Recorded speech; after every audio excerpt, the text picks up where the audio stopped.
Hudson Taylor, in Early Years, The Growth of a Soul, Part 4. Ning-po, Marriage and Settled Work, 1856 to 1860. Chapter 31.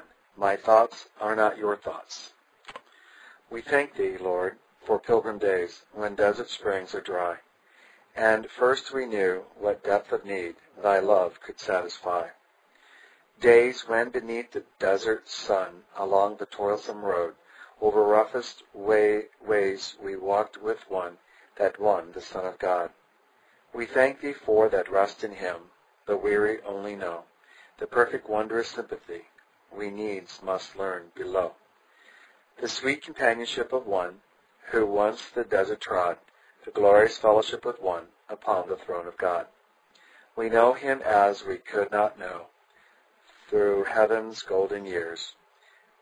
We there shall see His glorious face, but Mary saw His tears. The touch that heals the broken heart, it never felt above. His angels know His blessedness, His way-wont saints His love. And now in perfect peace we go, along the way we trod, still learning from all need below, depths of the heart of God. Chapter 31. Being read by Peter John Paresis, also known as Brian D. My thoughts are not your thoughts. July through August 1856. A brief absence from all that Hudson Taylor anticipated when he parted from Mr. Burns and Chateau. He was badly needing change while the hot season lasted, and this journey to fetch his medicines fitted in very well with the plans they had in view. What was his surprise and distress, therefore, to learn upon reaching Shanghai that the premises of the London Mission had been visited by fire, and that his medical outfit, left there for safety, was entirely destroyed. What could it mean? Why had it been permitted? Never had he needed these belongings more. Everything in Chateau seems to depend upon the medical work they were now in a position to undertake, and Mr. Burns was alone waiting for him. But what was the use of returning without medicines? And where was a new supply to come from, or the means to obtain them? Purchase in Shanghai he could not, on account of the extravagantly high prices of imported articles, and 8 or 9 months might be required before they would reach him from home.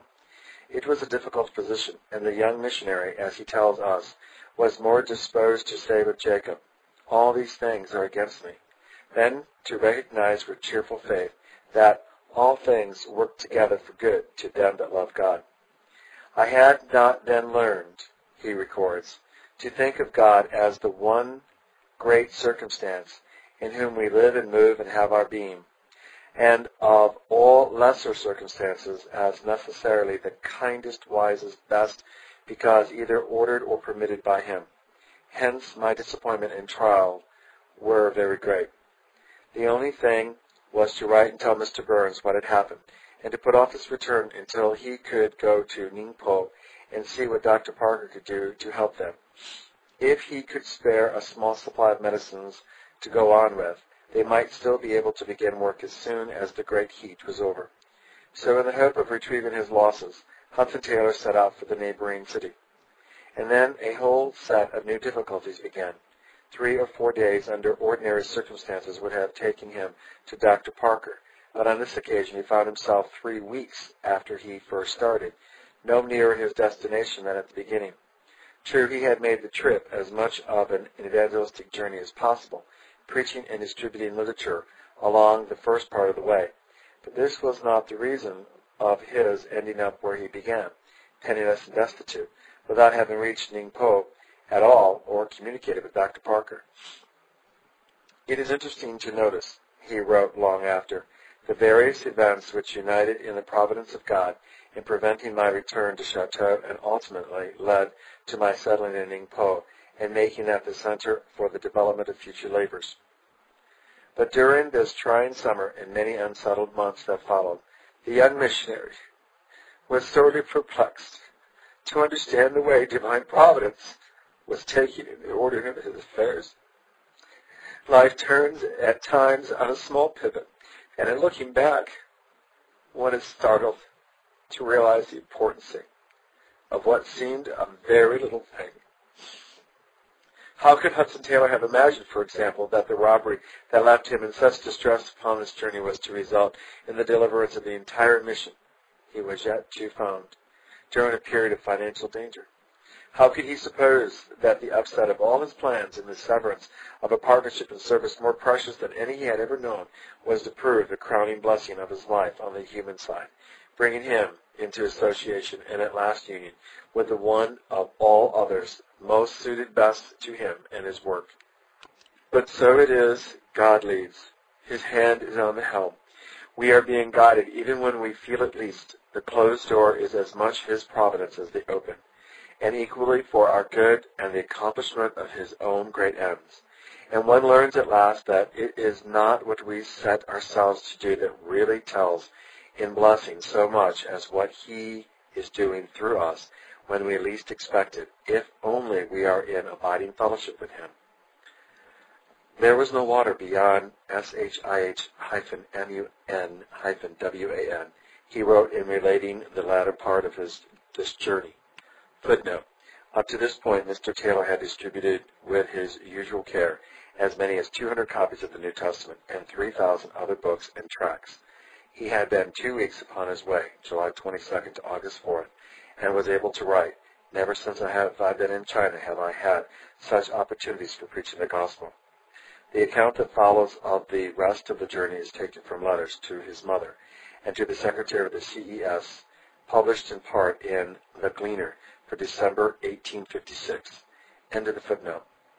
So I paid off my boat, hired coolies to carry my things as far as CHANG-AN, and before sunrise we were on the way. I walked on ahead, leaving my servant to follow with the men, who made frequent stoppage to rest, and on reaching the city of SHIH-MEN, I waited for them in a tea shop outside the north gate. The coolies came on very slowly and seemed weary when they arrived. I soon found that they were opium smokers, so that although they had only carried between them a load that a strong man would think nothing of taking 3 times the distance, they were really tired. After rice, tea, and an hour's rest, including, I doubt not, a smoke of opium pipe, they were a little refreshed, and I proposed moving on that we might get on to CHANG-AN before the sun became too powerful. My servant, however, had a friend in the city and proposed that we should spend the day there and go on the following morning. To this, of course, I objected, wishing to reach HAI-NING, the point of embarkation for Ning-po, at night if possible. We therefore set off, entered the north gate, and had passed through about a third of the city when the coolies stopped to rest, saying they would be unable to carry the burden on to CHANG-AN. Finally, they agreed to take it to the south gate, where they were to be paid in proportion to the distance they had traveled, and my servant undertook to call other coolies and come along with them. I walked on before, as in the first instance, and the distance being only about 4 miles, soon reached CHANG-AN and waited their arrival. Meanwhile, engaging coolies for the rest of the journey to HAI-Ning. Having waited a long time, I began to wonder at the delay, and at length it became too late to finish the journey to Ning that night. I felt somewhat annoyed, but that my feet were blistered, and the afternoon very hot, I should have gone back to meet them and urge them on. At last I concluded that my servant must have gone to his friend and would not appear until evening. But evening came, and still there was no sign of them. Feeling very uneasy, I began diligently to inquire whether they had been seen. "Are you a guest from SHIH-MUN-WAN?" a man at last responded. I answered in the affirmative. "Are you going to Ning? That is my destination. Then your things have gone on before you." For I was sitting in a tea shop when a coolie came in, took a cup of tea, and set off for Ning in a great hurry, saying that the bamboo box and bed he carried, just such as you describe yours to have been, were from SHIH-MUN, and he had to take them to Ning tonight, where he was to be paid at the rate of 10 cash pound. From this I concluded that my goods were on before me, but it was impossible to follow them at once, for I was too tired to walk, and it was already dark. Under these circumstances, all I could do was to seek a lodging for the night, and no easy task I found it. After raising my heart to God to ask his aid, I walked through to the further end of the town, where I thought the tidings of a foreigner being in the place might not have spread, and looked out for an inn. I soon came to one, and went in, hoping that I might pass unquestioned. Asking the bill of fare, I was told that cold rice, which proved to be more than rather burnt, and snakes fried in lamp oil, were all that could be had. Not wishing any questions to be raised to my nationality, I ordered some and tried to make a meal, but with little success. While thus engaged, I remarked to the landlord, "I suppose I can arrange to spend the night here?" To which he replied in the affirmative, but bringing out his book, he added, "In these unsettled times we are required by the authorities to keep a record of our lodgers. May I ask your respective family name?" "My unworthy name is T.A.I., I responded. "And your honorable second name?" "My humble name is I.A-KOH, James. "What an extraordinary name. I never heard it before. How do you write it?" I told him, and added, "It is quite common in the district from which I come. And may I ask whence you come and whither you are going?" "I am journeying from Shanghai to Ning-po by way of Hangzhou." "What may be your honorable profession?" "I heal the sick." "Oh, you are a physician," the landlord remarked, and to my intense relief closed the book. His wife, however, took up the conversation. "You are a physician, are you? I am glad of that. For I have a daughter afflicted with leprosy, and if you will cure her, you shall have your supper and bed for nothing." I was curious enough to inquire what my supper and bed were to cost if paid for, and to my amusement found they were worth less than 3 halfpence of our money. Being unable to benefit the girl, I declined to prescribe for her, saying that leprosy was a very intractable disease, and that I had no medicines with me. But the mother brought pen and paper, urging, "You can at least write a prescription, which will do no harm if it does no good." This I also declined to do, and requested to be shown my bed. I was conducted to a very miserable room on the ground floor, where on some boards, raised upon 2 stools, I passed the night, without bed or pillow, save my umbrella and shoe, and without any mosquito netting. 10 or 11 other lodgers were sleeping in the same room, so I could not take anything off for fear of it being stolen. But I was by no means too warm as midnight came on. Tuesday, August 5th. Early in the morning I arose, cold, weary, and footsore, and I had to wait a long time ere there were any signs of breakfast. After this there was another delay before I could get chance for the only dollar I had with me, in consequence of its being chipped in one or two places. More than 300 cash also were deducted from its price on this account, which was a serious loss in my position. I then sought throughout the town for tidings of my servants and coolies, as I thought it possible that they might have arrived later or have come on in the morning. The town is large, long, and strapping, being near 2 miles from one end to the other, so this occupied some time. I gained no information, however, and footsore and weary set out for Ning on the full heat of the day. The journey, about 8 miles, took me a long time, but a halfway village afforded a resting place and a cup of tea, of which I gladly availed myself. When about to leave, again a heavy shower of rain came on, and the delay thus occasioned enabled me to speak a little to the people about the truths of the gospel. The afternoon was far spent before I approached the northern suburb of Hai-Ning, where I commenced inquiries, but nothing could I learn of my servant or belongings. I was told that outside the east gate I should be more likely to hear of them, as it was there the sea junks called. I therefore proceeded thither and sought for them outside the little east gate, but in vain. Very weary, I sat down in a tea shop to rest, and while there a number of persons from one of the mandarin's offices came in and made inquiries as to who I was, where I had come from, etc. On learning the object of my search, one of the men in the tea shop said, "A bamboo box and a bed, such as you describe, were carried past here about half an hour ago. The bearers seemed to be going towards either the Great East Gate or the South Gate. You had better go to the Hongs, their business houses, and inquire." I asked him to accompany me in my search, promising to reward him for his trouble, but he would not. Another man offered to go, however, and we set off, and both inside and outside the 2 gates made diligent inquiries, but in vain. I then engaged a man to make a thorough search, promising him a liberal reward if he should be successful. In the meantime, I had something to eat and addressed a large concourse of people who had assembled. When my messenger returned, having met with no success, I said to him, "I am now quite exhausted. Will you help me find quarters for the night, and then I will pay you for your trouble?" He was willing to befriend me, and we set off in search of lodgings. At the first place or two, the people would not receive me, for though on our going in they were ready to do so, the presence of a man who followed us and who I found was engaged in one of the government offices seemed to alarm them, and I was refused. We now went on to a third place, and being no longer followed by the Mandarin's messenger, we were promised quarters. Tea was bought, and I paid the man who had accompanied me for his trouble.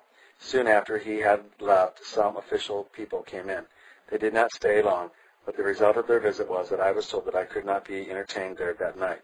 A young man present blamed them for their heartless behavior and said, "Never mind, come with me, and if we cannot get better lodgings, you shall sleep at our house." I went with him, but we found the people of his house unwilling to receive me. Weary and footsore, so that I could scarcely stand, I had again to seek quarters, and at length got a promise of some, but a little crowd gathering about the door, they desired me to go to a tea shop and wait till the people had retired, or they would be unable to accommodate me. There was no help for it, so I went, accompanied still by the young man, and waited till past midnight. Then we left for the promised resting place, but my conductor could not find it. He led me about to quite another part of the city, and finally between 1 and 2 o'clock he left me to pass the rest of the night as best I could. I was opposite a temple, but it was closed, so I lay down on the stone steps in front of it, and putting my money under my head for a pillow, should soon have been asleep, in spite of the cold, had I not perceived a person coming stealthily towards me. As he approached, I saw he was one of the beggars so common in China, and had no doubt his intention was to rob me of my money. I did not stir, but watched his movements, and looked to my father not to leave me in this hour of trial. The man came up, looked at me for some time, to assure himself that I was asleep. It was dark, that he could not see my eyes fixed on him, and then began to feel about me gently. I said to him in the quietest tone, but so as to convince him that I was not nor had been sleeping, "What do you want?" He made no answer, but went away. I was thankful to see him go, and when he was out of sight, put as much of my cash as would not go into my pocket safely up my sleeve, and made my pillow a stone projection of the wall. It was not long ere I began to doze, but I was aroused by the all but noiseless footsteps of two persons approaching, for my nervous system was rendered so sensitive by exhaustion that the slightest sound startled me. Again I sought protection from him who alone was my stay, and lay still as before, till one of them came up and began to feel my head for the cash. I spoke again, and they sat down at my feet. I asked them what they were doing. They replied that, like me, they were going to pass the night outside the temple. I then requested them to take the opposite side, as there was plenty of room, and leave this side to me, but they would not move from my feet. So I raised myself up and set my back against the wall. "You had better lie down and sleep," said one of them, "otherwise you will be unable to work tomorrow. Do not be afraid, we shall not leave you, and we shall see that no one does you harm." "Listen to me," I replied. "I do not want your protection. I do not need it. I am not a Chinese, and I do not worship your vain idols. I worship God.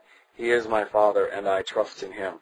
I know well what you are and what your intentions, and shall keep my eye on you and not sleep."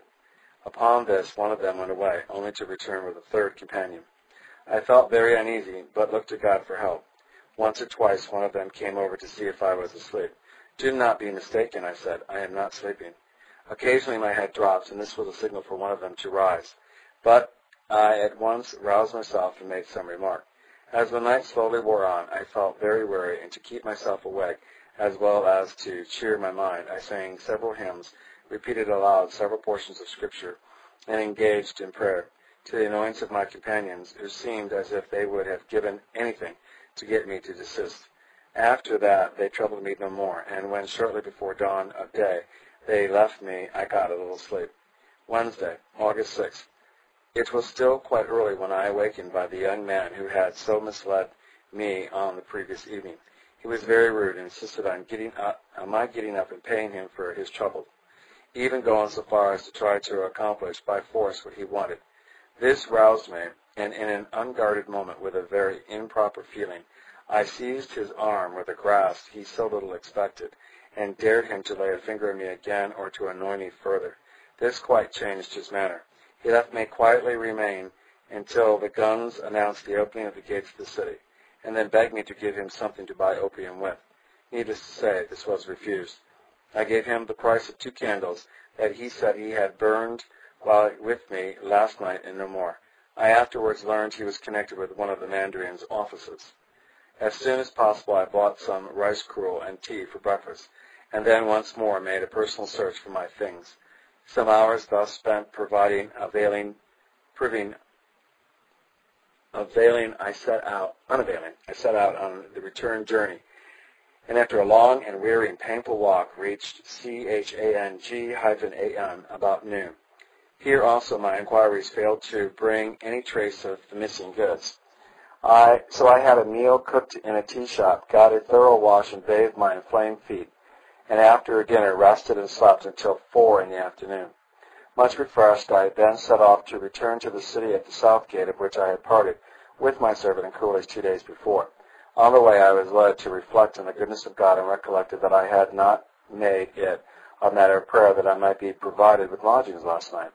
I felt condemned, too, that I should have been so anxious for my few things, while the many precious souls around me had caused so little concern. I came as a sinner and pleaded the blood of Jesus, realizing that I was accepting in him pardoned, cleansed, sanctified, and oh, the love of Jesus, how great I felt it to be. I knew something more than I had ever known of what it was to be despised and rejected, and have nowhere to lay one's head, and felt more than ever I had before the greatness of the love that introduced him to leave his home and glory and suffer thus for me, nay, to lay down his very life upon the cross. I thought of him as dejected and rejected of men, a man of sorrows and acquainted with grief. I thought of him at Jacob's well, weary, hungry, and thirsty, yet finding it his meat and drink to do his Father's will, and contrasted this with my littleness of love.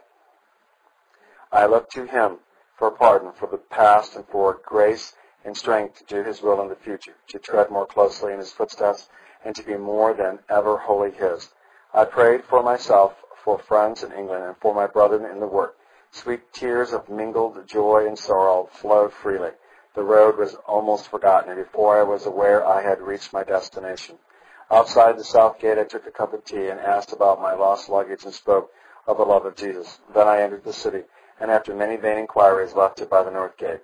I felt so much refreshed both in mind and body by the communion I had on my walk to the city that I thought myself able to finish the remaining 6 miles back to CHIH-MUN-WAN that evening.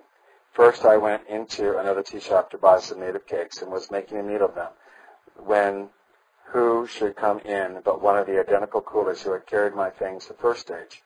From him I learned that after I had left them, they had taken my luggage to the south gate. There my servant went away, saying on his return that I had gone on, that he did not intend to start out at once, but would spend the day with his friend and then rejoin me. They carried the things to his friend's house and left them there. I got him to go with me to the house, and there learned that my servant had spent the day and night with them, and the next morning had set off for Hangzhou. This was all I could gather, so unable to do anything but proceed on my return journey to Shanghai. With all my expedition, I left the city. It was now too late to go on to CHIH-MUN-WAN. I looked to my Father as able to supply all my need, and receiving another token of his ceaseless love and care, being invited to sleep on a hung boat, now dry in the bed of the river. Thursday, August 7th. The night was again very cold and the mosquitoes troublesome. Still I got a little rest, and at sunrise was up and able to continue my journey. I felt very ill at first and had a sore throat, but reflected on the wonderful goodness of God in enabling me to bear the heat by day and night, and the cold by nights, for so long. I felt also quite a load taken off my mind. I had committed myself and my affairs to the Lord, and knew that if it was for my good and for his glory, my things would be restored. If not, all would be for the best. I hoped that the most trying part of my journey was now drawing to a close, and this helped me, footsore and weary, on the way. When I got to the city I destined, and had breakfast, I found I had still 810 cash in hand. I knew that the fare by passenger boat to Ka-Shing was 120 cash, and thence to Shanghai 360, which would leave me just 330 cash, 12 pounds and a fraction, for 3 or 4 days' provision. I went at once to the boat office, but to my dismay found that goods had been delayed owing to the dry state of the river, and that no boat would leave today and perhaps none tomorrow. I inquired if there were no letter boats for Ka-Shing, and was told that they had already left. The only remaining resource was to ascribe if any private boats were going in which I could obtain a passage. My search, however, was in vain, and I could get no boat to take me all the way to Shanghai, or my difficulty would have been at an end. Just at this juncture, I saw before me, at a turn in the canal, a letter boat going in the direction of Ka-Shing. This I concluded must be one of the Ka-Shing boats that had been detained, and I set off after it as fast as hope and the necessity of the case would carry me. For the time being, weariness and sore feet were alike forgotten, and after a chase of about a mile, I overtook it. "Are you going to Ka-Shing Fu?" I called out. "No," was the only answer. "Are you going in that direction?" "No." "Will you give me a passage as far as you do go that way?" Still no, and nothing further. Completely discouraged and exhausted, I sank down on the grass and fainted away. As consciousness returned, some voices reached my ear, and I found they were talking about me. "He speaks pure Shanghai dialect," said one from their own speech. I knew them to be Shanghai people. Raising myself, I saw that they were on a large hung boat on the other side of the canal, and after a few words they sent their small boat to fetch me, and I went on board the junk. They were very kind and gave me tea, and when I was refreshed and able to partake of it, some food also. I then took off my shoes and stockings to ease my feet, and the boatmen kindly provided hot water with which to bathe them. When they heard my story and saw the blisters on my feet, they evidently pitied me and hailed every boat that passed to see if it was going my way. Not finding one, after a few hours' sleep, I went ashore with the captain, intending to preach in the temple of the god of war. Before leaving the junk, I told the captain and those on board that I was now unable to help myself, that I had not strength to walk to Ka-Shing Fu, and had been disappointed in getting a passage today. I should no longer have sufficient means to take me there by letter boat, an expensive mode of traveling, that I knew not how God would help me, but that I had no doubt he would do so, and that my business now was to serve him where I was. I also told them that the help which I knew would come ought to be evident to them that the truth of the religion which I and the other missionaries in Shanghai preached. On our way to the town, engaged in conversation with the captain, we saw a letter boat coming up. The captain drew my attention to it, but I reminded him that I had no longer money enough to pay for my passage. He hailed it nevertheless and found that they were going to a place about 9 miles from Shanghai, whence one of the boatmen would carry the mails overland to the city. "This gentleman is a foreigner from Shanghai," he then said, "who has been robbed and has no longer the means of returning. If you will take him with you as far as you go, and then engage a sedan chair to carry him the rest of the way, he will pay you in Shanghai. You see, my boat is now laying around for want of water and cannot get away. I will stand surety, and if this man does not pay you when you get to Shanghai, I will do so on your return." Those in the letter boat, agreeing to the terms, I bade farewell to my kind friend, and was taken on board as a passenger. As I lay down on the bottom of the boat, how soft the planks felt, and how thankful I was to be on the way to Shanghai once more. Long and narrow in build, these letter boats are very limited as to their inside accommodations, and one has to lie down all the while they are in motion, as a slight movement might upset them. This was no inconvenience to me, however. On the contrary, I was only too glad to be quiet. They are the quickest boats I have seen in China.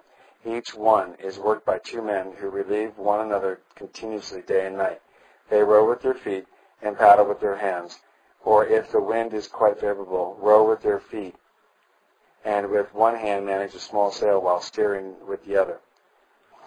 The 90 Li, 30 miles, a good journey by ordinary houseboat, to Ka-Shing Fu, were soon passed, and shortly after dark we again left the city, letters having been received and delivered by one of the men, while the other prepared our evening meal. Friday, August 8th. Morning found us at Ka-Shan, and while letters were being attended to, I went on shore, had my head shaved, and addressed the people who assembled. We then breakfasted and got off. In the afternoon, we reached Sung-Kiang, and here again I had a good time preaching in an unfrequented quarter. Saturday, August 9, 1856. About 8 a.m. reached Shanghai and the hospitable abode of Mr. W.Y.L.I.E. of the London Mission, completing a journey full of mercies, though not unmixed with trial.